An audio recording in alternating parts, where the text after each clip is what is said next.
নমস্কার বন্ধুরা, আজ আমি আপনাদের সাথে শেয়ার করব কাঁঠাল দানা আর ছোলার ডাল দিয়ে সন্দেশ। তো সেই জন্য এরকম কাঁঠাল দানা নিয়ে কাঁঠাল দানার এই ওপরের খোলাটা আমি ছাড়িয়ে নিয়েছি। আর দ্বিতীয় যে এই যে থাকে এইটা থাকে এই কালো এটাকেও আমি ছাড়িয়ে ছাড়িয়ে এরকম করে নিয়েছি যাতে কালো দাগটা না হয়। আর এবার প্রথমে যেটা করতে হবে, ছোলার ডাল আর কাঁঠাল দানা সম পরিমাণ নিয়েছি। এই দুটোকে প্রেসার কুকারে দিয়ে প্রথমে দুটো সিটি দিয়ে আমি সিদ্ধ করব, একেবারে যেন গলে না যায়। তো প্রথমে এই কাজটা আমি করে নিই।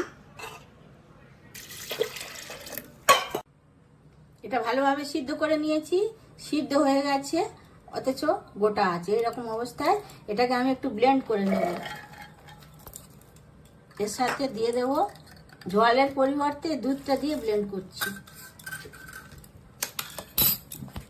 ডালটা আর কাঁঠাল দানাটা ব্লেন্ড করা হয়ে গেছে।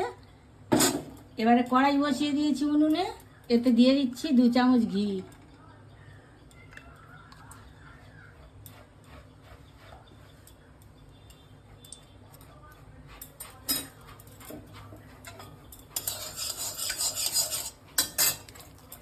এবারে ব্লেন্ড করা ডালটা এর মধ্যে দিয়ে দিচ্ছি।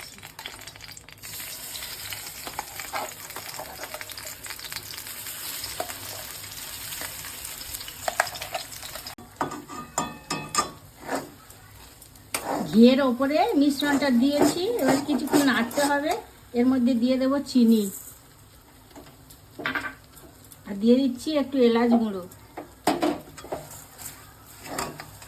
এটা খুব ভালো করে আর একটু নাড়বো শুকনো হয়ে আসা পর্যন্ত। এটা বেশ টাইট টাইট মতো হয়ে গেছে। এবার এর ওপর থেকে একটু আমি গুঁড়ো দুধ দিয়ে দিচ্ছি।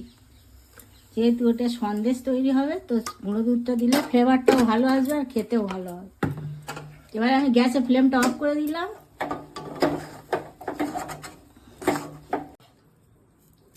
থালার ওপরে সামান্য একটু ঘি ব্রাশ করে নিয়েছি। এবার এই ব্যাটারটা এর ওপর থেকে ঢেলে আর সমান করে দেব।